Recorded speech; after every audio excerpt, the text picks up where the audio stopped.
Bem, hoje eu quero refletir com você sobre o porquê é tão difícil ficar rico. Imagine essa torre aqui, ó. Aqui embaixo, ó, vive... Se isso aqui fosse ser rico, ó, até lá em cima, né? Aqui seria daqui até mais ou menos aqui, assim, ó, seria 97% da população. Aí depois esse pedacinho aqui, 2%, e os milionários só essa pontinha aqui em cima, né? Isso seria ser rico, né? Mas aí que tá. Hoje eu tô aqui na cidade que eu moro, claro, né? Hortolândia. E aí eu vou mostrar pra você aqui hoje a Praça A Poderosa. Então se fizer barulho de vento aí, é porque hoje tá um ventinho até considerável aqui. Essa praça é bem bacana, eu gosto muito dela. Gosto muito dos parques socioambientais, praças que tem aqui na cidade. Mas vamos lá. Por que, né, usando o exemplo daquela torre ali, por que que somente 1% das pessoas conseguem chegar lá em cima? Por que que é tão difícil ficar rico? Ou por que que é tão difícil ficar milionário? Existem várias questões, existem várias justificativas para isso.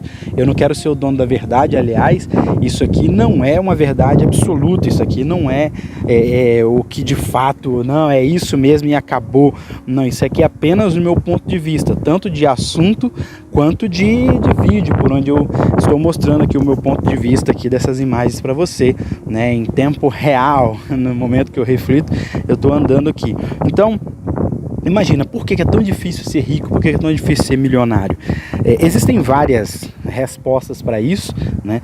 Mas eu penso assim que algumas delas que estão mais próximas do meu conhecimento ou da minha capacidade de pensar, né? É porque, primeiro, a gente não nasceu numa família rica, né? Aliás, eu vi uma vez o Leandro Carnal falando que existem 3 formas de ficar rico. A primeira forma é nascer numa família rica, a segunda forma é se casar com uma pessoa rica, ou a terceira é trabalhando. Então, eu quero me valer desse comentário aqui. Primeiro, o fato da gente não ser rico é que a gente nasceu numa família de pessoas que não são ricas, não vou dizer pobre, né? Mas pessoas que não têm dinheiro, desafortunadas. Então, por isso que a gente não tem dinheiro, por isso que a gente não é rico, não nascemos em família rica. Segundo, nós não nos casamos com pessoas ricas, então por isso nós não somos ricos. E terceiro, nós estamos trabalhando para ver se a gente consegue aumentar a nossa riqueza. E é uma pena que 97% de nós nunca seremos ricos, infelizmente, né? Isso não é de agora, não é no século 21, isso é de todos os séculos. Inclusive na Bíblia, Jesus até falou, se não me engano, ele disse assim: os pobres vocês sempre vão ter com vocês. Ou seja, sempre vai ter gente pobre, sempre vai ter gente que não tem dinheiro, gente que precisa de assistência, gente que vai precisar de ajuda. Às vezes até mesmo eu, você, vamos precisar de ajuda nessa vida, né? Ajuda financeira, eu tô falando, né? Então, imagina só, é um negócio assim um pouco meio complexo de se pensar. Mas por quê? Por quê? Por que cargas d'água é tão difícil ficar rico? A gente não nasceu em família rica, nós não casamos com pessoas ricas e a maioria de nós vive lutando às vezes para viver ou até mesmo para sobreviver, infelizmente, porque tem uma diferença entre viver e sobreviver. Viver é quando você de fato vive, você está passando pela vida, você tem ali o dinheiro não para esbanjar, mas você tem uma quantidade suficiente para comprar as coisas que você precisa, para comprar seu alimento, você vive. Agora, quando é que você sobrevive? É quando você não tem o dinheiro para comprar nem o básico e aí você compra o que dá, você come o que dá. Isso é sobreviver. Então, 97% das pessoas estão preocupados em viver ou até mesmo sobreviver, porque às vezes quem está vivendo tem que tomar cuidado, porque senão vai chegar um tempo que ele vai começar a sobreviver também, né? Então, agora você imagina quantas pessoas sobrevivem com um salário mínimo, né? Tem gente que infelizmente sobrevive com salário mínimo. O salário mínimo, no momento que eu gravo esse vídeo, está na casa de 1.320, se eu não me engano, 1.300 e pouquinho, 1.310. E o aluguel dessa pessoa é R$900, né? Então sobra tipo 400 e pouco do salário. Só que ele não recebe esses 400 e pouco, porque tem o desconto de impostos. Então sobra muito pouco. Então aí essa pessoa ela acaba tendo que casar com alguém, conviver com alguém, morar com alguém, seja casado, seja parceria, seja dividindo um quarto, a casa, a pessoa acaba tendo que viver com alguém porque ele sozinho não consegue se manter, não consegue ter uma casa com a comida pro mês inteiro, com as coisas do mês inteiro. Cara, não dá, sinceramente não dá.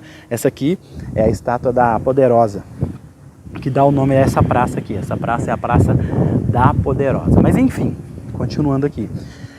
Então você pensa, a situação é meio complexa, sabe? Então a gente está preocupado em viver ou sobreviver, que não nos sobra tempo para ser rico, não nos sobra tempo para fazer as coisas que de fato a gente precisa fazer, sabe? É meio complexo. Onde eu deixei a bicicleta ali, ó.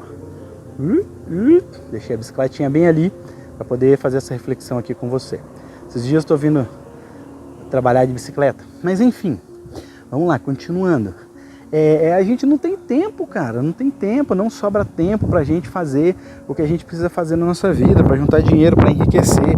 Quem nos dera se nós tivéssemos aí a receita de como ficar rico, né? Tudo que se sabe é que é trabalhando, e alguns trabalham de forma honesta, no sol e tudo, e outros simplesmente de forma desonesta, mas embora a gente não chame de trabalho, mas a pessoa que está sendo desonesta, ela acha que aquilo é um trabalho. O trabalho dela é ser desonesta e ganhar dinheiro. Então, nós precisamos fazer alguma coisa para isso, sabe? Então, o problema é que a gente não nos foi nos ensinado, ninguém falou pra gente como que seria, ninguém deixou a receita certinha, ó, fazendo isso vai dar certo. Então a gente vive martelando, a gente vive correndo atrás. Mas eu acho que o grande vilão de tudo isso, o grande vilão da gente não ser rico, apesar de ter todas essas coisas externas, eu acho que a pior delas é a pressão social. É o fato da gente, se você não tiver um carro, como que as pessoas vão te olhar? Se você não tiver uma casa, mesmo que seja aluguel, né, uma casa, o que as pessoas não vão falar de você? Né? Se você não tiver uma moto que seja, uma bicicleta, sei lá, a gente acaba sucumbindo ou se entregando ao que o meio nos diz, o nosso meio social, a nossa pressão social, né? Então, são os fatores externos, né? Agora, pode verificar aí, não são os fatores internos que te mantêm sem dinheiro, porque internamente você sabe que você precisa ter dinheiro, internamente você sabe que você não precisa de luxo, internamente você sabe que você pode andar de carro, mas se precisar você pode andar de bicicleta, a pé, de ônibus, correndo, enfim, você sabe disso, internamente você sabe, mas externamente você não quer, sabe? Você andar de ônibus, ou andar a pé, ou andar de bicicleta um ano da sua vida para poder separar esse dinheiro para melhorar a sua vida, infelizmente 97% das pessoas não querem fazer isso, né? E 2% fazem, né? E 1% já são milionários por alguma forma, alguma coisa que aconteceu na vida e deu essa condição para que a pessoa chegasse nisso. Mas eu acho que de tudo, eu acho que a parte mais prejudicial que nos faz ter dificuldade de ter dinheiro é o meio social, é a forma com que a gente quer estar posicionado na sociedade, porque imagina como que a sociedade irá nos olhar se a gente não tiver uma casa alugada, um carro financiado, né? Enfim, aí a gente acaba sucumbindo a essas questões e pressões sociais, e aí a gente não junta dinheiro, né? A ponto de que você agora que está me ouvindo nesse vídeo, a cada 10 pessoas, 8 não terão 3 mil reais para uma emergência agora. Se o motor do seu carro fundir e você precisar aí simplesmente de 5 mil reais para fazer o motor do seu carro, como que vai ser? Eu acho que você vai passar um aperto lascado, né? Deus nos livre e guarde, né? Se um dos nossos parentes precisar de 10 mil reais para fazer uma cirurgia, a quem você vai recorrer? Você tem esse dinheiro na poupança? O problema é que muita gente não tem. Às vezes é pior que isso, às vezes as pessoas não têm dinheiro para o gás, que acabou. o gás acabou, a pessoa não tem dinheiro para comprar um gás. Essa é a realidade dos brasileiros e também 97% da população mundial, infelizmente, vive nisso aí, né? Então, se precisar descer o padrão um pouquinho para juntar alguma coisa, junte. Se precisar de uma magrela, faça isso, sabe? Mas não se entregue às questões sociais, à pressão social. Senão você vai viver nessa vida sem nada e vai chegar ao fim da vida com menos ainda. Você vai chegar sem dinheiro e vai partir no negativo, dando trabalho para quem ficou aqui. Bem, essa é a minha reflexão, é o meu ponto de vista, né? Tanto de conteúdo quanto de imagem. Até a nossa próxima reflexão.